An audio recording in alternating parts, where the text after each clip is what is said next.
প্যারিসের এলএসি প্রাসাদে বৃহস্পতিবার বৈঠকে বসেন ইউক্রেনের প্রেসিডেন্ট ভলোদিমির জেলেনস্কি ও ফ্রান্সের প্রেসিডেন্ট ইমানুয়েল ম্যাক্রো।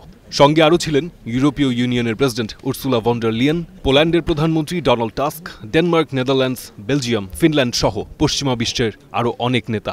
এই বৈঠককে বলা হচ্ছে কোয়ালিশন অফ দ্য উইলিং, যেখানে ইউক্রেনের জন্য ভবিষ্যতের নিরাপত্তা নিশ্চয়তা নিয়ে আলোচনা হচ্ছে।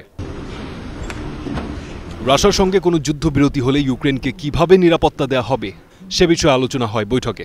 ইউরোপের দেশগুলো সহ কানাডা, অস্ট্রেলিয়া, জাপান এই উদ্যোগে যুক্ত থাকলেও যুক্তরাষ্ট্র এখনও পুরোপুরি সায় দেয়নি। যদিও মার্কিন প্রেসিডেন্ট ডোনাল্ড ট্রাম্পের বিশেষ দূত স্টিভ উইটকফ বৈঠকে উপস্থিত ছিলেন, তবে ওয়াশিংটনের অবস্থান এখনও পরিষ্কার নয়। অনেক ইউরোপীয় নেতা মনে করছেন যুক্তরাষ্ট্রের নিরাপত্তা নিশ্চয়তা ছাড়া ইউক্রেনকে কার্যকরভাবে সুরক্ষা দেওয়া সম্ভব নয়। ম্যাক্রো অবশ্য বলেছেন তাদের সেনাবাহিনী ইতোমধ্যেই ইউক্রেনকে সহায়তার পরিকল্পনা করেছে, যা এই বৈঠকে আনুষ্ঠানিকভাবে অনুমোদন করা হবে।